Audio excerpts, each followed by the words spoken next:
අමරලා පුත් තුල තව ඇත එන අය ආයාලු වෙතේ සාමල අමරලා පුත් තුල තව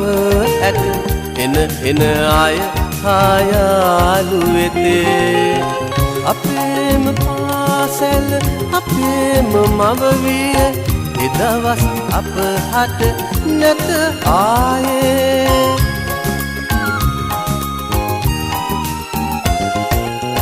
සුළඟේ ලෙලෙනා මල්සේ දඟපා අප පාසැල් ගිය කාලයේ යාළුවෝ අද නැත වෙන අය එහි ඇත කාලය මැව් වෙනසක අරුමේ